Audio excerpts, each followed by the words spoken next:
الله والمنة ربنا مسابقة يعقدها ربنا سبحانه وتعالى. وهذه المسابقات الذي وعد بجائزتها هو الله. وطالما تحركت النية أن تدخل في المسابقات وتوجهت إلى الله سبحانه وتعالى ستوفق وتعان من الله سبحانه وتعالى. ومن الأسف الشديد أننا لا ننظر إلى هذه المسابقة، وكأن الكلام لا يعنينا، كأن خطاب المولى لا يقصدنا. وهذا هو البلاء الفظيع والشنيع. لو أننا استمعنا لله سبحانه وتعالى وهو يعرض علينا وهو في غنى. مسابقات المنافسة ذلك فليتنافس يتنافسون. لو نحن سمعنا كلام ربنا سبحانه وتعالى على لسان حضرة النبي أيضا صلى الله عليه وسلم لفعلنا أو تهيأنا أو دخلنا أو بحثنا واخد بالك عن شروط المسابقة. إيش شروطها علشان ندخل فيها؟ مش كله يدخل في المسابقات. وكل مسابقة على قدر المتسابق. في مسابقة للثقافة العامة، مش كده؟ وفي مسابقات للثقافة الخاصة، في مسابقة للتعليم الابتدائي، في مسابقة للتعليم الإعدادي، في الثانوي، وفي الجامعة، وفي إيه؟ كل ما ترقى واخد بالك في مراتب التعليم كل ما تبقى المسابقة إيه؟ أعلى وأرقى. نصلي على حضرة النبي.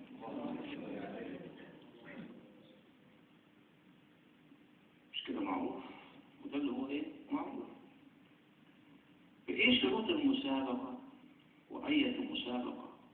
وهل هذه المسابقة للكل أم المسابقة لفئة أو جماعة أو طائفة؟ صلى على رسول الله. هذه المسابقات التي وردت في القرآن كلها وردت للمؤمنين. أول شرط فيها الإيمان. أول شرط فيها الإيمان. الصفة بتاعتك الصفة ايه بتاعتك. الإيمان هو الشرط الأول.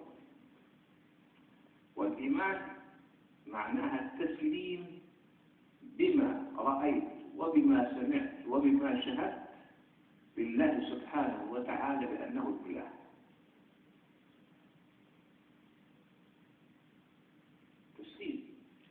تسليم. فتسليمك لله سبحانه وتعالى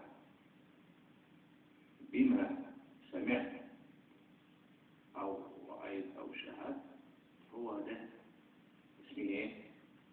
الإيمان. نشكر الله. لا لا لا. وإحنا ما دام شهادة بأنه الإله وبما واخد بالك نلت من الفضل ومن الخير واخد بالك ومن النعم شهدت له بأنه الرب إله بقدرته رب في رحمته. تشهد لله كده إله في قدرته يبقى لابد أن أعمل حساب هذا الإله، لأن الإله إله محيط بمخلوقاته إحصاء وعلما. إحصاء وعلما محيط. وأن لأن هذا الإله له القدرة على أنه يبني من يشاء ويهلك من يشاء هو الوقت صدع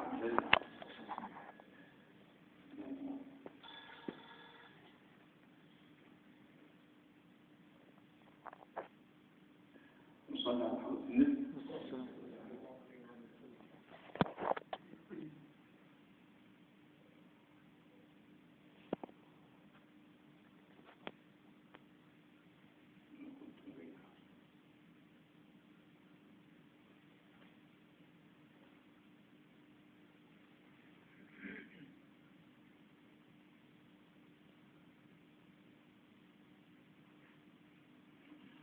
صلى على حضرة النبي.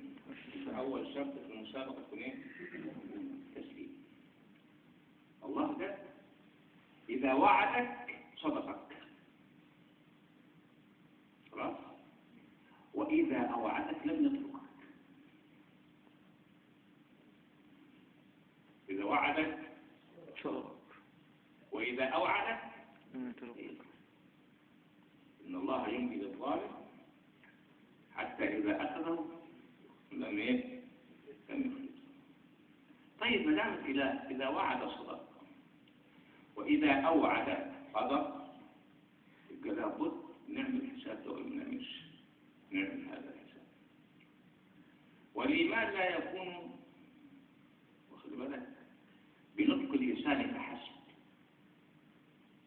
ولكن بصدق الجنان، في تصديق من جوه. خلاص؟ والدليل انت نفسك آية من آيات الله، خلق من خلق الله. مش عاوز تجيب من دليل من جبل ولا سماء ولا أرض ولا إيه. انت نفسك في كم طوى العالم الأكبر نصلي على النبي. يعني انت نفسك أصلا دليل قاطع وثابت عن وجود الله سبحانه وتعالى وعن قدرة الله سبحانه وتعالى. مش كده؟ يعني مش عاوز تبحث ولا حاجة، فما دام تكتب أسلم على طول.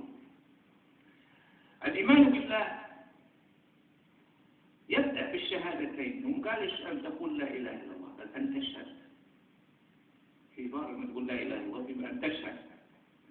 يعني إيه؟ بحث في كل المجالات وفي كل ما تراءى لعينك، بحثت في كل شيء بحثت فيه، فشهدت أن لهذا الكون خالق.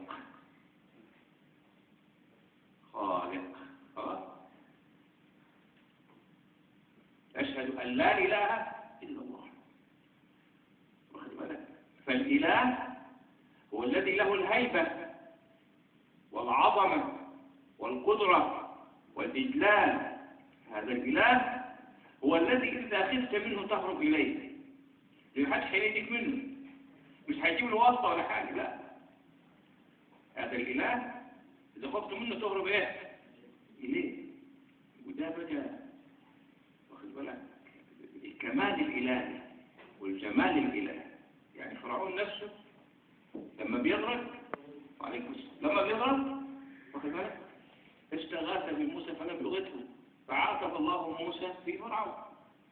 وكان يقول انا ربكم الاعلى ويقعد على كده وليه جنه وليه نار ويموت ده ويترك ده، وعامل نفسه طبعا هو تمثل لله. فقال لا يا موسى استغاث بك فرعون فلما لم تغثه؟ اما لو استغاثني مره لاغثته. يعني تخاف منه تهرب اليه، هو مين؟ كل حاجه تخاف منها تهرب منه، لكن ربنا ما تخاف منه تهرب اليه. ما ينفعش تهرب منه، ما ينفعش. ولذلك الواد ناقص كده لما ابوه يحب يضربه كده في البيت كده محشوف، هو هيعمل ايه؟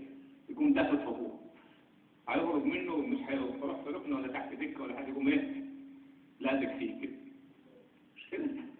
يلزق خلي بالك. ليه؟ لأن واسع الرحمة موجود. واحد الله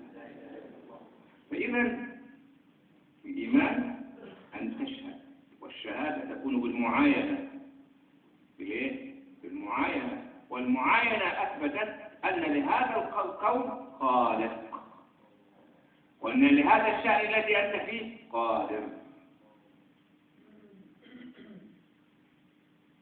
وأن محمدا رسول الله لأنه جاء بصفة للخالق الذي أنت تبحث عنه.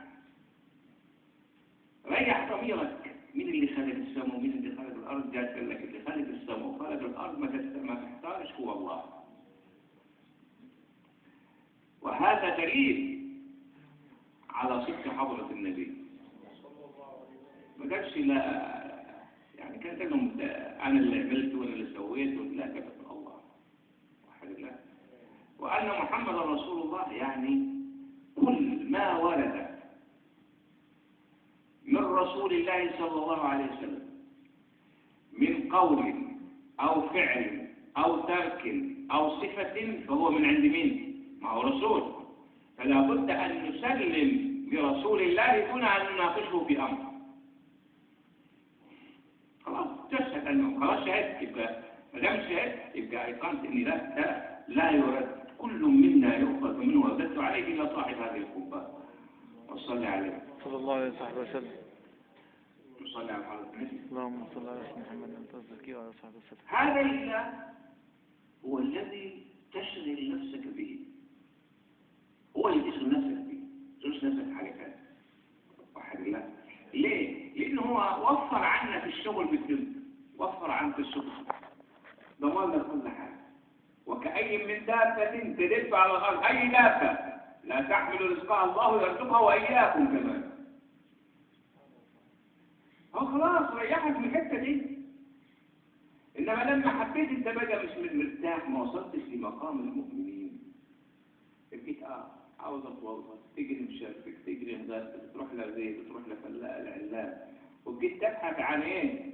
عما يفعل لك دون ان تعود الى من قضى عليك. اذا تروح له دور على مين؟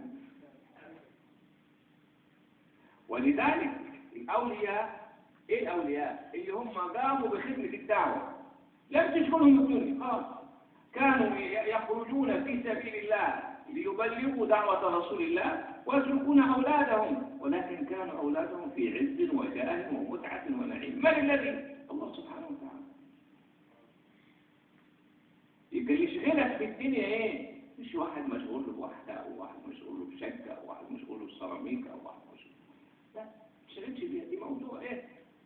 موضوع مقفول.